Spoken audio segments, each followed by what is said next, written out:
Good afternoon to all my fellow Americans out here. Marshall coming at you all uh,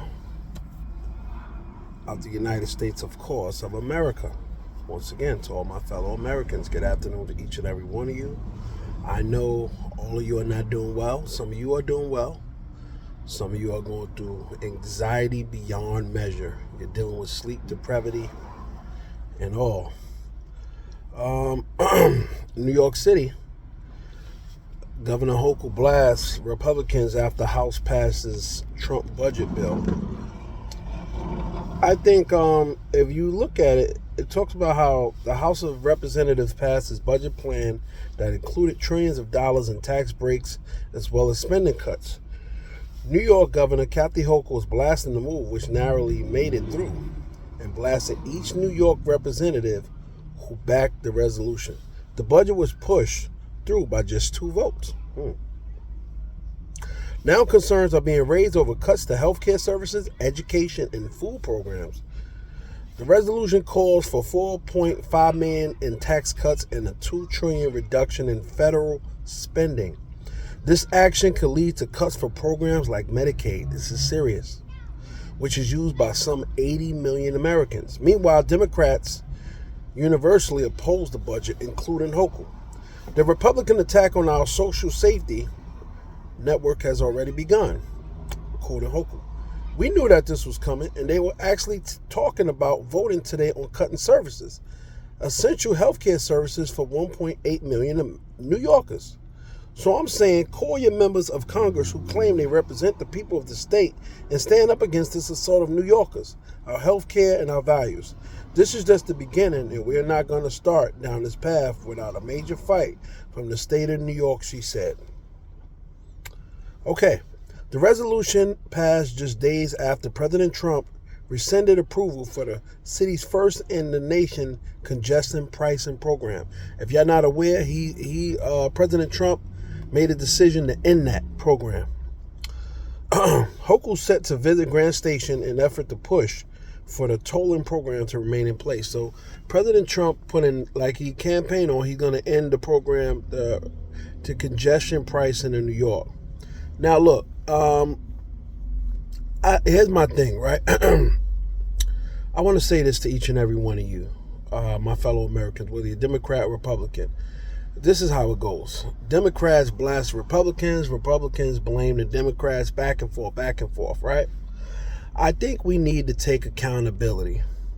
I think one of the major reasons why we are going through what we're going through with the deficit and all is, just like a person who's not disciplined with money, just spending money furiously, not being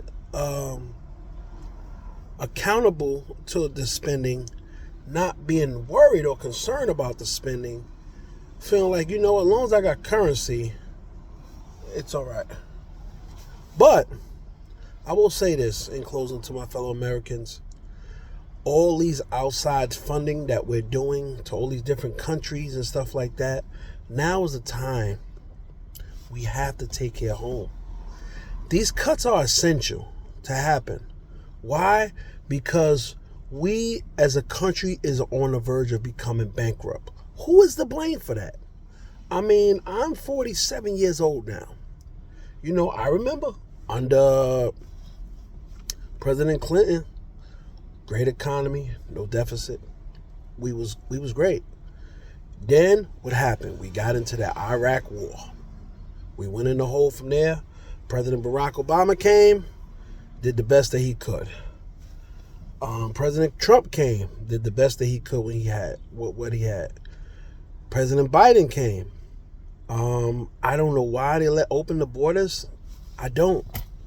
I was in agreement with the withdrawal for Afghanistan. Could have been done better? Fine. But all the spending, I believe all the money we sent to Ukraine alone, when that money could have been spent towards Americans, and I understand we want to aid Ukraine, there's some personal interest there. It's the mismanagement of funds. This is why in New York City, why we have congestion pricing, all these the congestion pricing, the bailout to MTA, because of mismanagement of funds, which means that whole Management over there need to be reshaped, revamped, replaced, fired. Or let me not be extreme and say that maybe COVID put us in this situation. I believe if we're in deficit with China in that aspect, respect to them, shout out to them, there's got to be a form of compromise. I mean, COVID has damaged the world. So I don't think finger pointing at the inevitable, what do we have to do to salvage the country so we don't go bankrupt? I remember one point President Trump, during his first term, he said, yo, man, if we continue to keep the country shut down, we won't have a country left. So I say this to say to you, my fellow Americans, be mindful with what money you do have and your spending.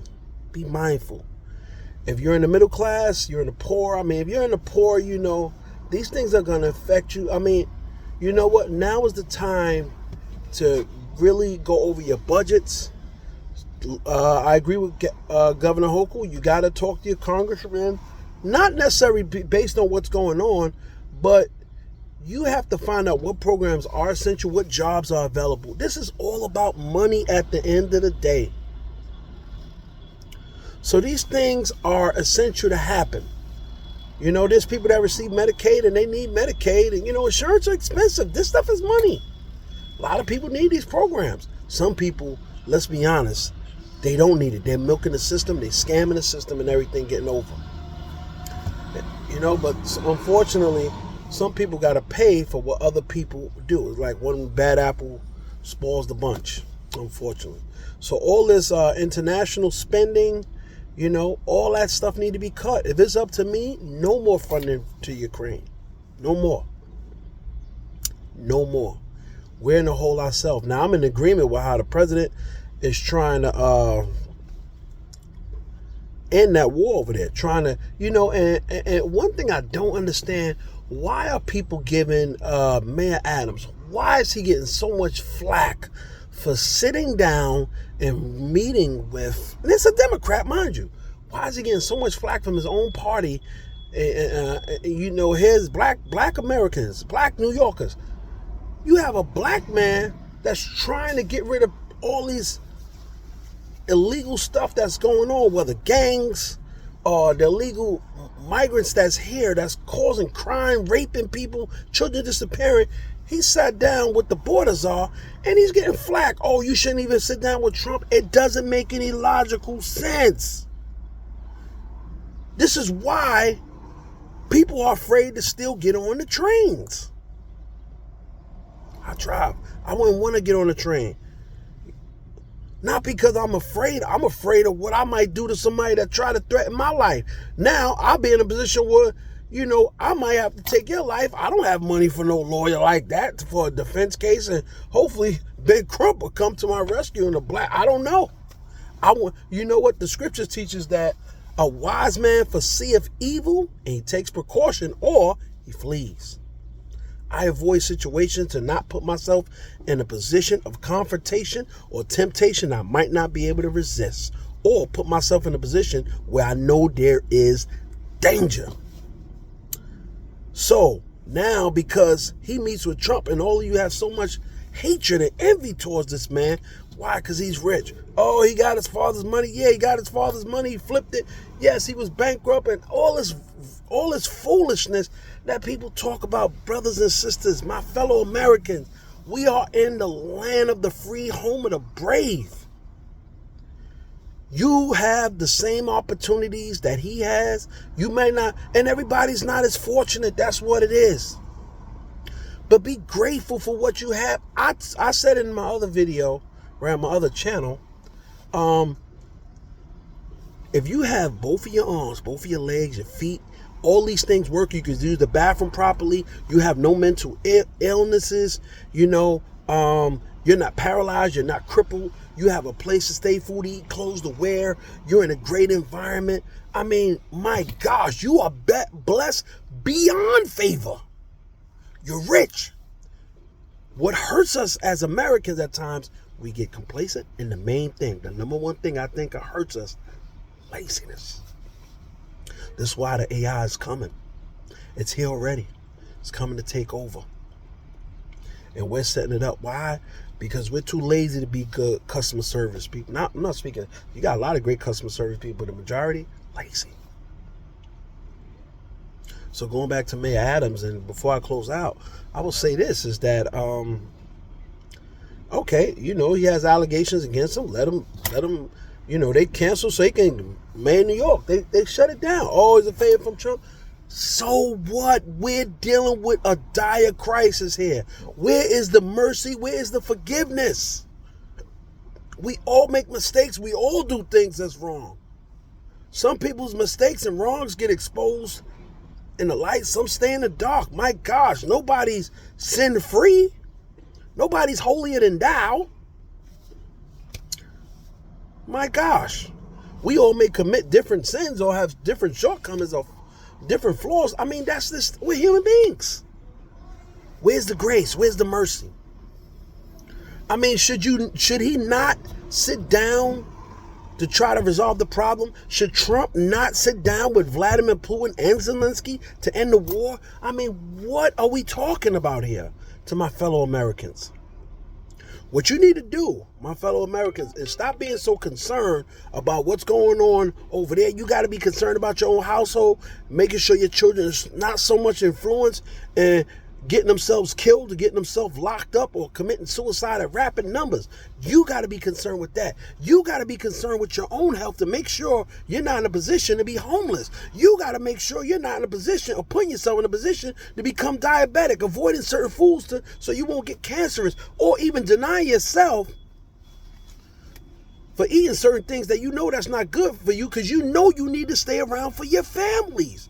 Men, your families are dependent on it. Mothers, fathers, women, your families are dependent on you. Your children are dependent on you. I remember in church, the prophet said, yo, I stay holy for my children's children.